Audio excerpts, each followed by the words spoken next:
ভাতিজা চাচাকে পড়াতে পারল না।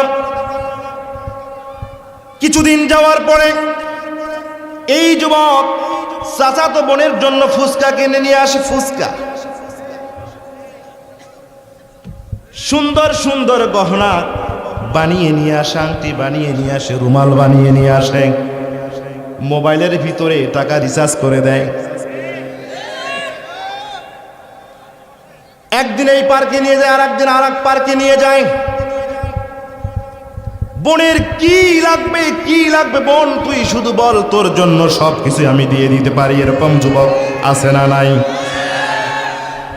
কিছুদিন যাওয়ার পরে চাচাতো বোনকে কাছে ডেকে নিয়ে বলল, বোন আমার, ও কলিজার টুকরা বোন, শোনো শোনো শোনো, তুমি কি জানো কেন তোমারে ফুচকা খাওয়াই, কেন তোমারে লিপস্টিক কিনে দেই, কেন তোমারে তেলকম পাউডার কিনে দেই, তুমি কি জানো?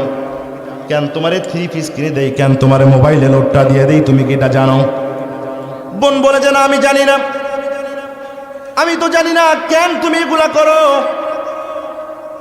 যুবকটি বলল, বোন আমি এই কাজগুলো করি কারণেই আমি মন থেকে চাই আমি তোমাকে বিয়ে করব, আমি তোমার প্রেমের ভিতরে হাবুডুবু খেয়ে গেছি। বোনটা বললেন, ভাই আমার প্রেমে পড়ে গেছো, খুব ভালো কথা, কিন্তু শোনো, আমার বাবা আছে, আমার গার্জিয়ান আছে, আমাকে যদি বিয়ে করতে হয় আমার গার্জিয়ানের কাছে যাও, আমার বাবার কাছে যাও, আমার বাবা মার মত ছাড়া আমি তোমাকে বিয়ে করতে পারবো না। আমার বাবার কাছে গিয়ে প্রস্তাব দাও, বাবা যদি রাজি হয় আমি রাজি, কাজী ডাকো, আর যদি বাবা রাজি না হয় তাহলে আমি রাজি।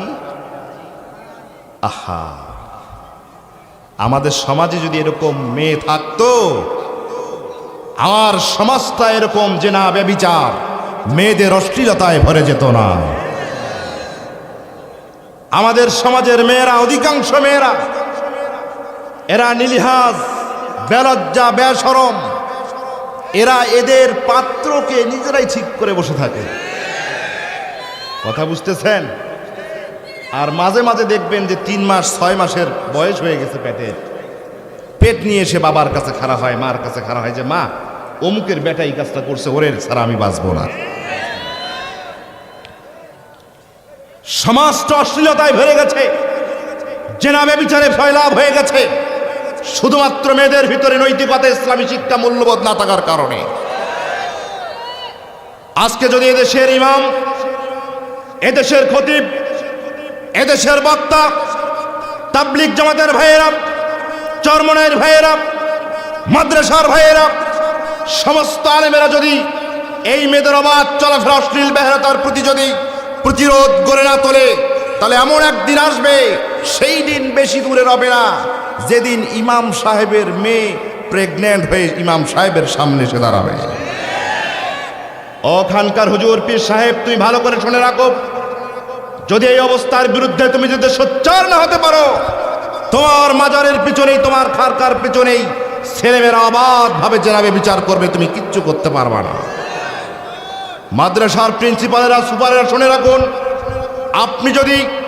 আপনারা যদি এই মুহূর্তে যদি মেয়েদের ব্যাপারে সোচ্চার না হতে পারেন, সেই দিন খুব বেশি দূরে নয়, সেই দিন খুব বেশি দূরে নয়, যেদিন আপনার মাদ্রাসার ছাত্রছাত্রীরা আপনার ক্লাসে বসেই জেনা ব্যভিচার করবে, আপনি প্রিন্সিপাল হয়ে কোনো কিচ্ছুই করতে পারবেন না। আমার ভাইয়েরা, দুনিয়া থেকে, শুধু বাংলাদেশ নয়, দুনিয়া থেকে সমস্ত জেনা ব্যভিচার, অশ্লীল অন্ধকারগুলোকে দূরভূত করতে হলে কখনো মানুষের দেওয়ানগিরি দিয়ে এই সমস্ত সমাজকে পরিবর্তন করা সম্ভব হবে না। দুনিয়া থেকে সমস্ত অশ্লীলতা, সমস্ত ব্যয়াপনা মুছে ফেলতে হলে বাংলার মাটিতে আল্লাহর আইন বাস্তবায়ন করতে হবে। এটা সারা কশ্চিন কালেও সম্ভব হবে না। আমার ভাইয়েরা খুব মনোযোগ দিয়ে শুনুন, এদেশের সমস্ত অন্ধকারগুলোকে দূরীভূত করতে হলে, সমস্ত ব্যয়াপনাশীলতাকে দূরীভূত করতে হলে, আমাদের মেয়ে মা বোনের ইজ্জতকে বাঁচাতে হলে, তাদেরকে ইসলামের ভিতরে ফিরে নিতে হলে, অবশ্যই ইসলামী সমাজের দরকার আছে। কারা কারা ইসলামী সমাজ গড়তে চান দুহাত উঁচু করে দেখান।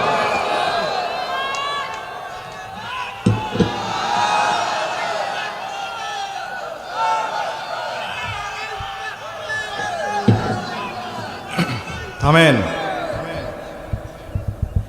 মেয়েটি বলল, ভাই আমার বাবার সাথে গিয়ে তুমি কথা বলো। আমার বাবা যদি বিয়ের প্রস্তাব যদি মেনে নেয় আমি মেনে নেব, আমার কোনো আপত্তি নাই। বলেন তো, চাচার কাছে গিয়ে যুবকটা হয়রান হয়ে এলো, নিরাশ হয়ে চলে এলো। বোনের কাছ থেকেও যুবকটি নিরাশ হয়ে চলে এলো, যার কারণে এই যুবক চিন্তা করলো, চাচাকে যদি দুনিয়া থেকে না সরাই দিতে পারি তাহলে কোনোভাবেই আমার বোনকে আমার পক্ষে পাওয়া সম্ভব হবে না।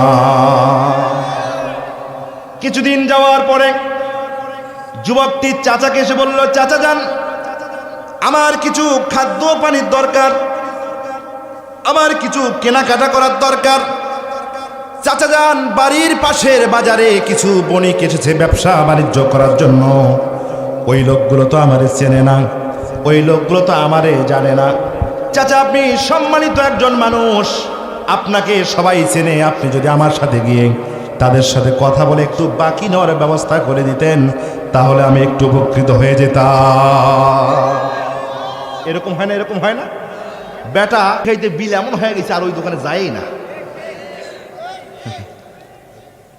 কিছু যুবক আছে, এই কিছুদিন আগে দেখলাম হোটেলে খাইতে গিয়ে হোটেলের চেয়ার দিয়ে হোটেলের ম্যানেজারকে মারিটে একাকার করে ফেলছে। ঘটনা কি? ঘটনা যে ওরে এত বাকি হয়ে গেছে, ওরে আর বাকি দেয় না। নেতা মানুষ তো, ওই নেতার দাপটেই খায়, কিন্তু টাকা দেওয়ার সময় এই মুরব্বী চিন্তা করছে, তুই পিটেও আমি তোর পেটন খামু, তবু তোরে বাকি দিব না। চাচা বলল, ঠিক আছে চলো। সন্ধ্যা গড়িয়ে এলো, চাচা ভাতিজা দুজনে মিলে মার্কেট করার জন্য, বাজার করার জন্য সেখানে চলে গেল। কেনাকাটা করলো, রাত হয়ে গেল। ফিরতে ফিরতে রাত আরো গভীর হয়ে গেল। চাচা সামনের দিকে যায় আর ভাতিজা চাচার পেছনে পেছনে যায়। যখন দেখলো রাস্তার এদিকে কোনো লোক নাই, এইদিকে কোনো লোক নাই, চতুর্দিকে ফাঁকা নির্জন একটা জায়গা, চাদরের ভিতর থেকে লুকানো ছুরি বের করে ভাতিজা চাচার গলার ভিতরে বাজায় দিয়া চাচাকে জনমের মতো দুনিয়া থেকে বিদায় করে দেয়। লাশটাকে কাঁধের উপরে নিয়ে নিজের গ্রাম থেকে পাশের একটা গ্রামের একজন সাধারণ মানুষ, সহজ সরল একজন মানুষ, এমন একজন মানুষের বাড়ির পেছনে জঙ্গলের ভিতরে গিয়ে লাশটাকে ফেলে রেখে এলো। সারা রাত চলে গেল। মেয়ে চিন্তা করলো, বাবা কেন এখনো ফিরে এলো না, বাবা কেন এখনো ফিরে এলো না। রাতের খাওয়া হয়ে গেল না, আমার মাথা বুলায় আদর করে বাবা কেন আমার ঘুম পাড়ায় দিল না। মেয়ে দুশ্চিন্তায় রাত কেটে গেল। পরের দিন সকাল হয়ে গেল, সূর্য উঠে গেল, প্রস্ফুটিত হয়ে গেল। মেয়ে দেখলো বাবা তার বাড়িতে ফেরে নাই। মেয়েটা গিয়ে পাশে দাদাকে বলে, দাদা আমার বাবাকে দেখেছো নাকি? চাচারে গিয়ে বলে, চাচা আমার বাবাকে দেখেছো নাকি? অমুক জায়গায় গিয়ে বলে, তোমরা আমার বাবাকে দেখেছো নাকি? কালকে রাত হঠাৎ করে বের হয়ে গেল, এখন পর্যন্ত বাড়িতে ফিরে আসলো না। চাচাতো ভাই কি গিয়ে বললো, আমার চাচাতো ভাই, বাবা আমার বাড়ি থেকে কাল রাতে বের হয়ে গেছে, এখনো ফিরে আসে নাই, এখনো ফিরে আসে নাই। বাবা তো কিছু বলে যায় নাই, বাবার কোনো খোঁজ খবর পাই নাই। ভাই বলল, বোন আমার চিন্তা করো না, চলো একটু খুঁজে দেখি। চাচা কোথায় গেল, চলো একটু দুজনে খুঁজে দেখি। পাটের খেতে যায়, গমের খেতে যায়, আলুর খেতে যায়, পুকুর পাড়ে যায়, ব্রিজের নিচে যায়, সব জঙ্গলগুলো তছনছ করে খুঁজে খুঁজে হন্য হন্য হয়ে গেছে। দিন নগদ চলে যায়, বাবার লাশ তারা খুঁজে পায় না। খুঁজতে খুঁজতে এই যুবক ওই যে বাড়িটার পেছনের জঙ্গলে চাচা লাশটা রেখে এসেছিল, খুঁজতে খুঁজতে এই জঙ্গলে যাওয়ার পরে মেয়েটা দেখে বাবার লাশ রক্তাক্ত হয়ে জমিনে পড়ে আছে।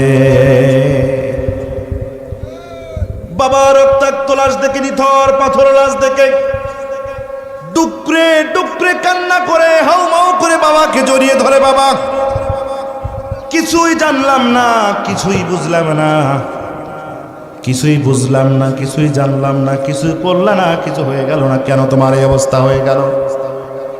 মেয়েটা বুক ফাটা তোরাত করে, বুক ফাটা চিল্লা চিল্লি করে।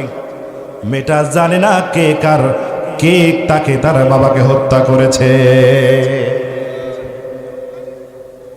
শুধু তাই নয়, আজ থেকে ৩৫০০ বছর আগের ওই ঘটনা থেকে শুরু হয়ে গেল আজ পর্যন্ত পৃথিবীর বুকে কত সন্তান ইতিম হয়ে গেল, কত মা দুনিয়া থেকে চলে গেল, কত বাবা দুনিয়া থেকে চলে গেল। সন্তান জানে না কি কারণে তার বাবাকে হত্যা করা হলো। এই সমস্ত ইতিমের চোখের পানি, কান্না আল্লাহর দরবারে চলে গেলেও মানুষের কান পর্যন্ত পৌঁছে যায় না। আহা, কত সন্তান তার বাবাকে হারালো, কত মেয়ে তার বাবাকে হারালো, কত ছেলে তার বাবাকে হারালো। কি কারণে, কি অপরাধে তাকে গুম করা হলো, খুন করা হলো? কি কারণে তাকে দুনিয়া থেকে পাঠায় দেওয়া হলো? সন্তান, তার পরিবার এই খোঁজটা জানে না। কথা কন না কেন? বাবা তুমি কেমন আছো ছোট্ট মাটির ঘরে? তোমার কথা হৃদয় মাঝে পড়ছে বারে বারে। বাবা তুমি কেমন আছো ছোট্ট মাটির ঘরে? তোমার কথা হৃদয় মাঝে পড়ছে বারে বারে। বাবা গো বাবা, বাবা গো বাবা, বাবা গো বাবা, বাবা গো বাবা। কত আদর কত স্নেহ তোমার কাছে পেলাম,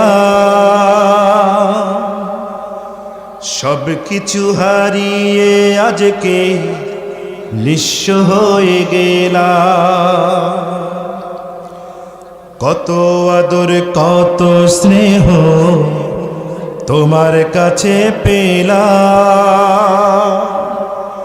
সব কিছু হারিয়ে আজকে নিঃস্ব হয়ে গেলাম। ভালোবাসি তোমায় বাবা, বুকটা যে যায় চিরে। ভালোবাসি তোমায় বাবা, বুকটা যে যায় চিরে। তোমার কথা হৃদয় মাঝে পড়ছে বারে বারে। বাবা গো বাবা, বাবা গো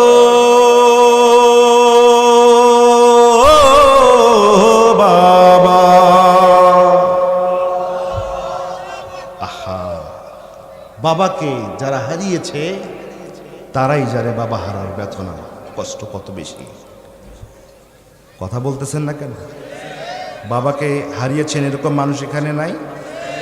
মারা মনে হয় মন খারাপ করে বসে আছে, মারা মনে হয় মন খারাপ করে বসে আছে, হুজুর বাবার কথা কইলে আমাদের কথা কইল না। কি বলেন? মাগো তোমার রক্ত লয় না কেহ, আমায় বুকে টানি মাগো তোমার মতো লয় না কেহ আমায় বুকে টানি আঁচল দিয়া মুছে না কেউ আঁচল দিয়া মুছে না কেউ আমার চোখের পানি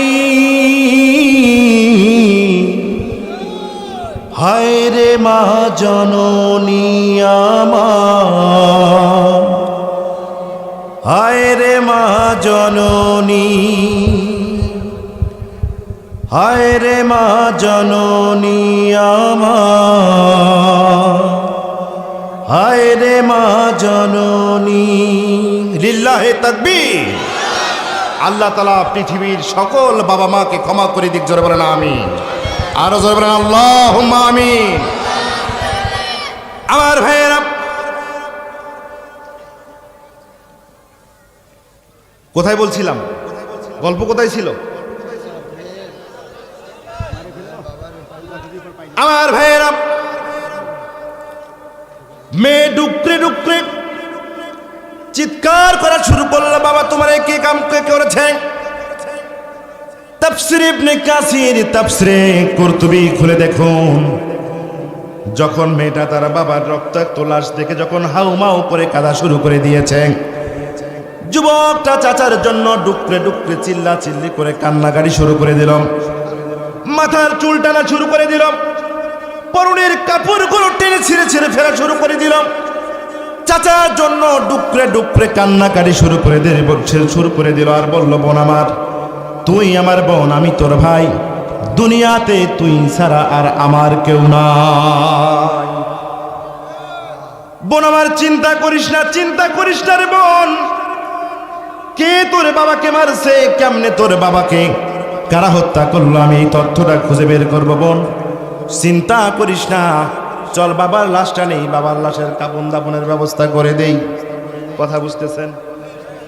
নিজে মেরে অন্যের উপরে দোষ চাপার চিন্তা করতেছে, নিজে কামটা করছে। আর ওর কান্নাকাটি দেখলে কুরতুবীর বর্ণনা, কখনো মুখ থাপড়ায়, বুকে থাপড়ায়, কাপড় চোপড় ছেড়ে ফেলতেছে, মাথার চুল টানতেছে, বুঝাইতেছে, বোন তুই তোর বাবাকে হারিয়ে যেরকম কষ্ট পাইছিস আমি ওরকম পেয়েছি। কিন্তু কাজটা কে করেছে? কাজটা কে করেছে? লাশটাকে নিয়ে যাওয়া হলো, লাশটাকে নিয়ে যাওয়া হলো, কাপন দাপনের ব্যবস্থা করে দেওয়া হলো। কয়েকদিন যাওয়ার পরে যুবক ছেলেটা গিয়ে বোনটাকে বলে, বোন তোর বাবা নাই, কেউ নাই, তুই শুধু একাই, আমি তোরে বড় বেশি ভালোবাসি, তোরে পছন্দ করি, তোরে বিয়ে করতে চাই, রাজি আছিস কিনা? বোন বলে, ভাই আমার, তুই না বলেছিলি আমার বাবার হত্যাকারীকে ডাকে খুঁজে বের করবি, তার বিচার করবি? ভাইরে, যতক্ষণ পর্যন্ত আমার বাবার প্রকৃত হত্যাকারীকে খুঁজে না বের করবি, আমি ততক্ষণ পর্যন্ত তোমার কাছে বিয়ে বসতে রাজি হব না।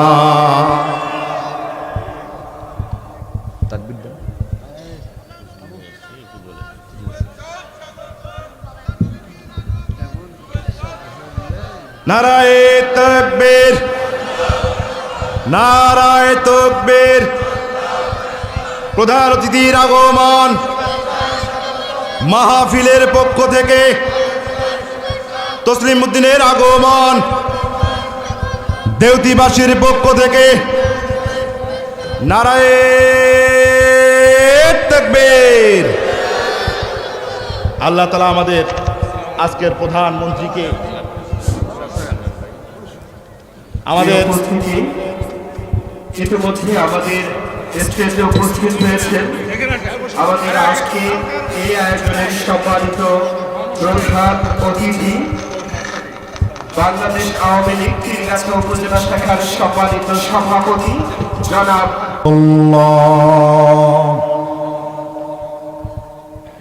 বোন বলল, ভাইরে যতক্ষণ পর্যন্ত আমার বাবার হত্যাকারীকে খুঁজে না বের করবে, যতক্ষণ পর্যন্ত আমার বাবার হত্যার বিচার তুমি না করবে, ততক্ষণ পর্যন্ত তোমাকে বিয়ে করব না। ভাই বোনকে বিয়ে করার জন্য সমাজের সমাজপতির কাজে চলে গেলাম। যেই গ্রামে গিয়ে লাশটা পাওয়া গিয়েছে, সেই গ্রামের মাতাব্বরদেরকে, নেতাদেরকে বলল, নেতারা শোনো, তোমাদের এলাকার যুবকেরা আমার চাচার ধন সম্পদের লোভের কারণে, তার মেয়েকে বিয়ে করার কারণে আমার চাচাকে তোমার এলাকার যুবকেরা হত্যা করেছে। সুতরাং তোমরা যদি আমার চাচার হত্যার বিচারের ব্যবস্থা যদি না করে দাও, আমি তোমাদেরকে গায়েবী মামলা দিয়ে দেব।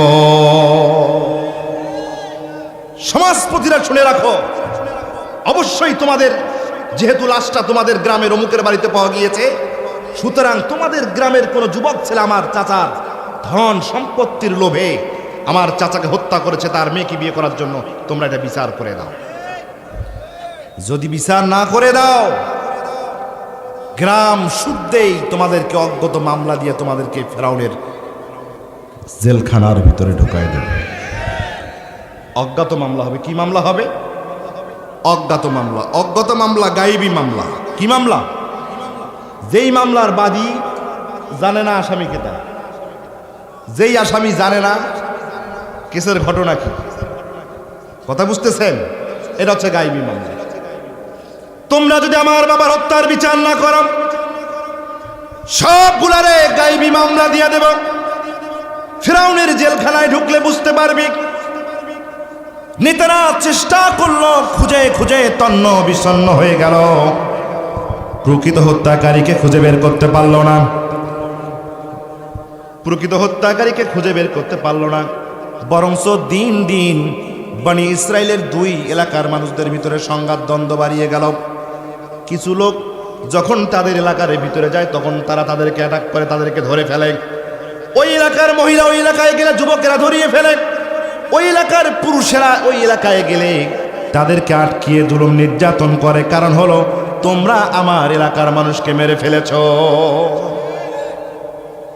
সমাজপতিরা চিন্তা করল, হত্যাকারীকে তো খুঁজেই পাওয়া যায় না, বরঞ্চ আরো সমস্যা বাড়তেছে। কথা বুঝতেছেন? সমস্ত ঝামেলা বাড়তেছে, সংখ্যা বেড়ে যাচ্ছে, সমস্যা তো সমাধান হয় না। জাতির বিবেকবান বুদ্ধিজীবী সমাজের সম্মানিত মানুষেরা চিন্তা করলাম, আমরা নিজেরাই যদি এই সমস্যা সমাধান করার জন্য চেষ্টা করি তাহলে হবে না। চলো আমরা সবাই যাই, আমাদের একজন নবী আছে, সেই নবীর নাম হলো মুসা। চলো আমরা সবাই মুসা আলাইহিস সালামের কাছে যাই। মুসা আলাইহিস সালাম আল্লাহ রাব্বুল আলামিনের সাথে কথা বলে, কে হত্যা করেছে এটা আমাদেরকে জানাই দেবে। চিল্লায় কোন সুবহানাল্লাহ। জাতির সম্মানিত বিবেকবান লোকেরা মুসা আলাইহিস সালামের কাছে চলে এলো। আসার পরে বলল, মুসা, তুমি আল্লাহ রাব্বুল আলামিনের সাথে কথা বলে দেখো, কে এই যুবকটার চাচাকে হত্যা করেছে, এই মেয়েটার বাবাকে হত্যা করেছে। তুমি তো আল্লাহর সাথে কথা বলো, তুমি আল্লাহর সাথে কথা বলে আমাদেরকে জানিয়ে দাও এই ব্যক্তির মূল হত্যাকারীকে। হযরত মুসা আলাইহিস সালাম বললেন, সম্মানিত লোকেরা, আজ রাতে তোমরা সবাই বাড়ি ফিরে যাও। আগামী কাল সকালবেলা আমি তুর পাহাড়ে গিয়ে আল্লাহ রাব্বুল আলামিনের সাথে কথা বলে ফয়সালা তোমাদেরকে জানিয়ে দেব। সুবহানাল্লাহ কোন। সকালবেলা হয়ে গেল। মুসা আলাইহিস সালাম আল্লাহ রাব্বুল আলামিনের সাথে কথাবার্তা বলার পর বললেন, রব্বে কারীম, আমার সমাজের ভিতরে একটা হত্যাকাণ্ড ঘটেছে। এই হত্যাকাণ্ডকে কেন্দ্র করে আমার দেশের মানুষেরা, আমার কওমের মানুষেরা, আমার মহল্লার মানুষেরা দুই ভাগে ভাগ হয়েছে। কথা বুঝতেছেন? মনে করেন তামাম দেশের মানুষ, এক পাশে আওয়ামী লীগ আর এক পাশে বিএনপি। এই হত্যাকাণ্ডের কারণে জাতি বিভক্ত হয়ে গেছে। ও রব্বে কারীম, তুমি তো জানো কে তাকে হত্যা করেছে। দিন দিন অগ্নি সন্ত্রাস, পেট্রোল বোমা, গুম খুন এগুলো বেড়ে যায়। সুতরাং তুমি একটু সমাধান করে দাও, বলে দাও কে হত্যা করেছে। আমি জাতিকে কাছে গিয়ে এর একটা সুষ্ঠু সমাধান করে দে। সুবহানাল্লাহ কোন। আল্লাহ রাব্বুল আলামিন বললেন মূসা আমি তো জানি কে হত্যা করেছে। সুবহানাল্লাহ কোন। আমি জানি কে হত্যা করেছে, কিন্তু তোমাকে বলবো না, তোমাকে বলবো না। তবে তোমাকে একটা কাজ দেই, এই কাজটা গিয়ে যদি করতে পারো ওই কাজের মাধ্যমে জানতে পারবে ওই ব্যক্তিকে হত্যা করেছে কে। সুবহানাল্লাহ কোন। হযরতে মূসা আলাইহিস সালাম বাড়িতে ফিরে এলেন। সমাজের সম্মানিত ব্যক্তিবর্গরা হযরত মূসা আলাইহিস সালামের কাছে চলে এলো। মূসা বলো তো কি খবর তোমার আল্লাহ কি বলেছে, ব্যক্তিকে কি হত্যা করেছে, কি খবর দিয়েছে? হযরতে মূসা আলাইহিস সালাম সেদিন তাকে কি বলেছিলেন আল্লাহ রাব্বুল আলামিন সূরাতুল বাকারার 67 নম্বর আয়াতে বললেন, ওয়া ইদ ক্বালা মূসা লিকওমিহি ইন্নাল্লাহা ইয়া'মুরুকুম আন তাযবাহু বাকারা ক্বালু আতাত্তাখিযুনা হুজুওয়া ক্বালা আউযু বিল্লাহি আন আকুনা মিনাল জাহিলিন। মূসা আলাইহিস সালাম বলেন, আমার জাতির লোকেরা, সম্মানিত বিবেকবান লোকেরা, তোমরা শোনো, ইন্নাল্লাহা ইয়া'মুরুকুম আন তাযবাহু বাকারা। আল্লাহ রাব্বুল আলামিন মৃত ব্যক্তিকে কে হত্যা করেছে তাকে ধরার জন্য, চোরকে ধরার জন্য, খুনিকে শনাক্ত করার জন্য, দোষীকে বের করার জন্য তোমাদেরকে একটা গাভী কোরবানি দেওয়ার আদেশ দিয়েছেন। চিল্লায় কোন সুবহানাল্লাহ। তোমাদেরকে একটা গরু জবাই করার আদেশ দিয়েছেন। গরু জবাই করে গরুর গোশত দিয়া মৃত ব্যক্তিটাকে কবর থেকে তুলে যেখানে হত্যা করে ফেলা হয়েছিল, ছুরি চালিয়ে ফেলা হয়েছিল, গরুর গোশত ওই জায়গায় লাগিয়ে দিলে মৃত ব্যক্তি দাঁড়িয়ে বলে দেবে তাকে কে হত্যা করেছে। কথা বুঝতেছেন? মূসা আলাইহিস সালাম এসে বললেন আল্লাহ তোমাদেরকে আদেশ করেছেন একটা গরু জবাই করতে। কি জবাই করতে? এই গরু জবাই করার পরে এই জবাইকৃত গরুর গোশত দিয়া মৃত ব্যক্তিকে আঘাত করলে, ছুঁয়ে দিলে মৃত ব্যক্তি দাঁড়িয়ে বলবে তাকে কে হত্যা করেছে। সুবহানাল্লাহ কোন। জোরে কোন সুবহানাল্লাহ। আমার ভাইরা, সত্য কোনোদিন চাপা থাকে না। কথা বুঝতেছে? আপনাদের এলাকার সবচাইতে প্রবীণ আলেম, অসংখ্য আলেমের ওস্তাদ বসে আছে। কোরআন থেকে কথা বলছি। কোথা থেকে কথা বলছি? আল্লাহ রাব্বুল আলামিন সত্যকে প্রকাশ করার জন্য হযরত ইউসুফ আলাইহিস সালাম যে ধর্ষণকারী নন এটা প্রমাণ করার জন্য